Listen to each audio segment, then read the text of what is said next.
Baik, Assalamualaikum warahmatullahi wabarakatuh. Baik, di video kali ini saya akan menjelaskan hasil pengerjaan tugas saya yang berupa artikel yang kemudian dibuat PPT memenuhi tugas Bapak Basuki.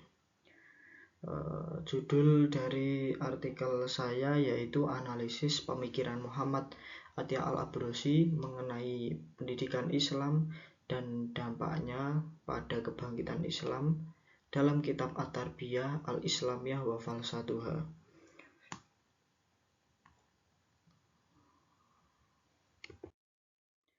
Pendidikan Islam itu sangat berperan penting dalam pembentukan akhlak, kepribadian siswa, dan kebangkitan umat. Namun saat ini pendidikan Islam itu menghadapi berbagai tantangan seperti munculnya kekerasan di lembaga pendidikan dan melemahnya moral generasi muda. Oleh karena itu perlu dikembalikannya ruh pendidikan Islam yang berlandaskan Al-Quran dan hadis.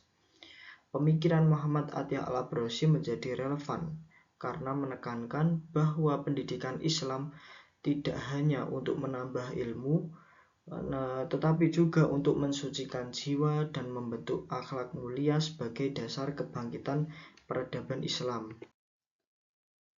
Adapun metode penelitian yang saya pakai yaitu menggunakan metode penelitian kepustakaan atau library research.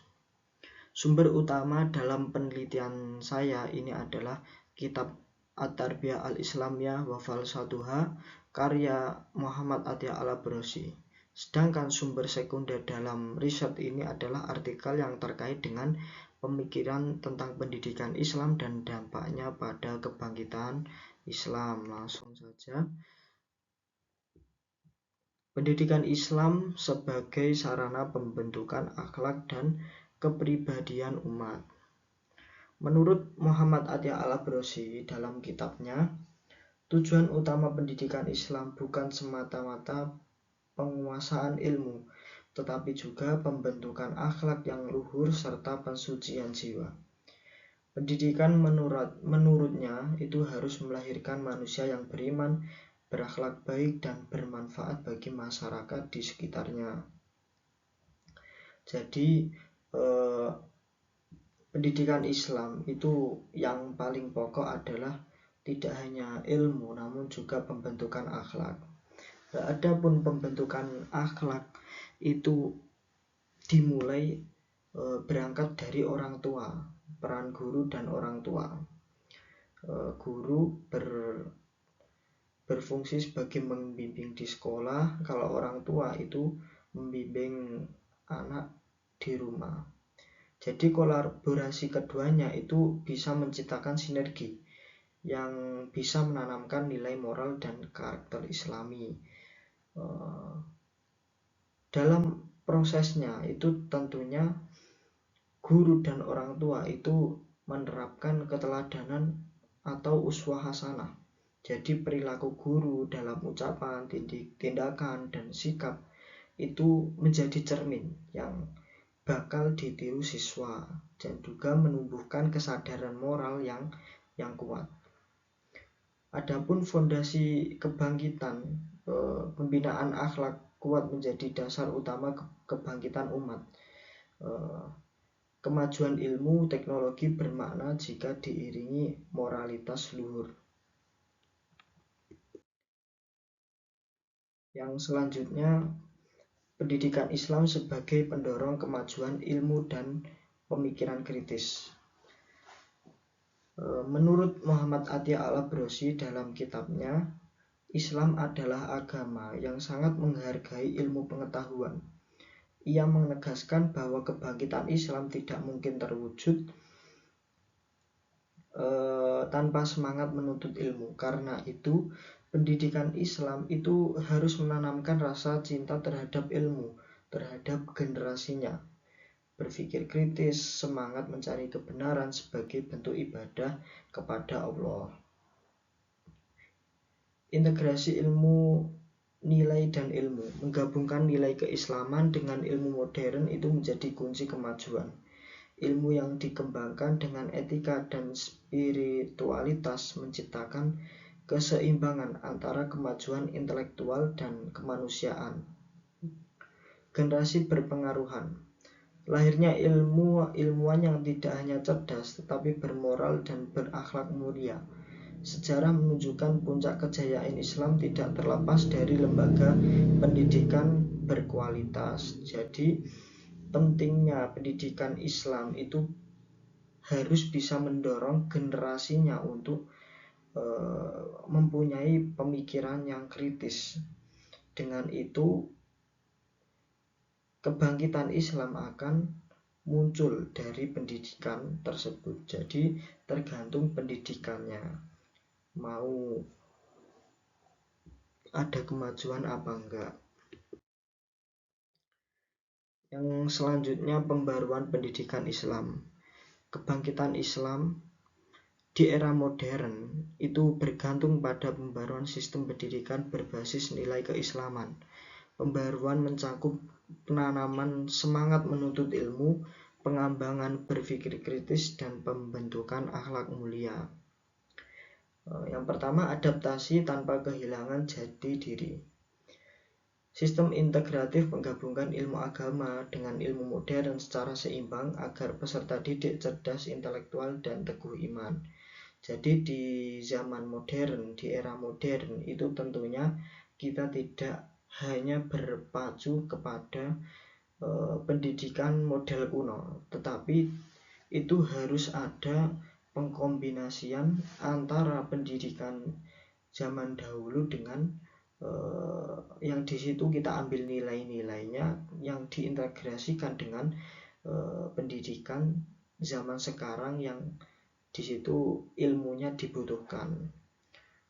Yang kedua, ada inovasi dalam kurikulum. Jadi zaman sekarang itu diperlukan langkah pembaruan menyeluruh dalam kurikulum, metode pembelajaran, dan orientasi kelembagaan untuk menghadapi tantangan global. Karena apa? Zaman sekarang itu berbeda dengan zaman dulu. Jadi mau tidak mau kita sebagai umat Islam juga harus beradaptasi dengan zaman. Yang ketiga, relevansi di era globalisasi. Pendidikan Islam tetap relevan dengan mengintegrasikan teknologi dengan nilai-nilai pembinaan akhlak dan spiritualitas generasi muda. Lanjut, kita membahas mengenai fondasi peradaban Islam.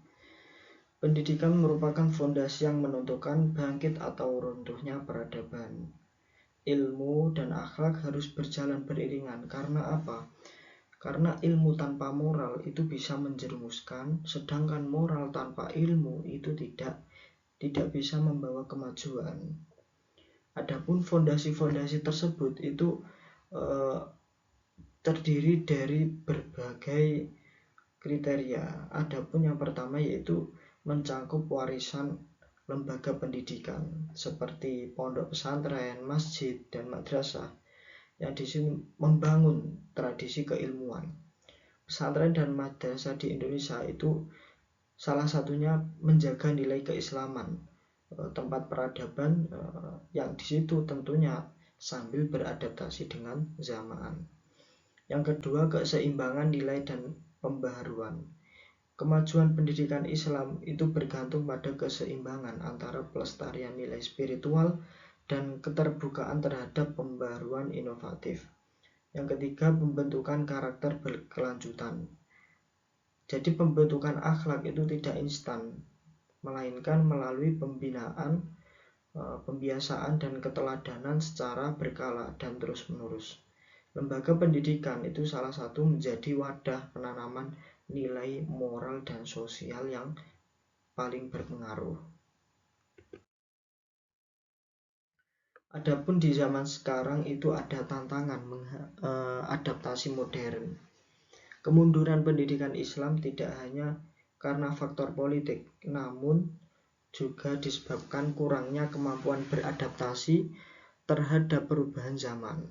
banyak lembaga masih tradisional dan belum inovatif dalam menghadirkan sistem pembelajaran modern. Adapun tantangannya yaitu ketertinggalan teknologi. Pendidikan Islam sering tertinggal dalam pengembangan ilmu dan teknologi, yang di situ memerlukan langkah pembaruan menyeluruh. Jadi tidak kok hanya berpacu pada pendidikan kuno, namun juga harus bisa mengintegrasikan dengan teknologi, melihat zaman sekarang itu sudah serba teknologi. Selanjutnya bukan meninggalkan nilai Islam. Jadi jika kita ingin Islam berkembang, itu pembaruan bukan berarti meninggalkan nilai Islam, melainkan memperkuatnya agar mampu melahirkan generasi berwawasan luas dan berakhlak mulia. Yang ketiga, siap menghadapi tantangan global. Jadi generasi Islam sekarang itu harus berdaya saing, berakhlak mulia, dan siap menghadapi tantangan global di era digital dan globalisasi. Pendidikan Islam di era modern. Kebangkitan umat Islam di masa modern tidak hanya dapat dicapai tanpa perbaikan sistem pendidikan. Diperlukan pendidikan berakar pada Al-Quran dan hadis, namun tetap terbuka terhadap kemajuan ilmu, pengetahuan, dan teknologi. Jadi keseimbangan iman dan ilmu itu penting. Peserta didik cerdas intelektual dan memiliki keteguhan iman serta akhlak kuat menghadapi tantangan global. Dan selanjutnya, moderasi dan toleransi. Pendidikan agama Islam dengan semangat moderasi menumbuhkan sikap toleran, terbuka, dan jauh dari pandangan ekstrim. Kontribusi sosial, generasi beriman, berilmu, dan siap berkomitmen dalam pembangunan masyarakat yang harmonis. Dalam pembangunan Islam itu tentunya melibatkan peran guru dan lingkungan belajar. Peran guru itu memiliki kedudukan, seorang guru memiliki kedudukan mulia yang tidak hanya menyampaikan ilmu, namun juga membentuk karakter dan spiritualitas murid. Lingkungan belajar yang kondusif juga mendukung pembinaan karakter dan akhlak peserta didik. Jadi kedua ini harus saling melengkapi, dan juga orang tua itu juga sangat berpengaruh. Kepemimpinan visioner. Dibutuhkan kepemimpinan yang visioner dalam lembaga pendidikan untuk menciptakan budaya saling menghargai, disiplin, dan tanggung jawab. Jadi lingkungan itu juga harus mendukung. Lingkungan belajar menumbuhkan budaya positif, menghargai prestasi, dan lain sebagainya. Kesimpulannya, kunci kebangkitan umat Islam itu ada 3, yaitu pembentukan akhlak, integrasi nilai spiritual, dan yang terakhir harus memiliki generasi yang berkarakter. Jadi sekian presentasi saya. Apabila ada kekurangannya mohon maaf yang sebesar-besarnya. Akhiran wallahul muwaffiq ila aqwamit thoriq. Wassalamualaikum warahmatullahi wabarakatuh.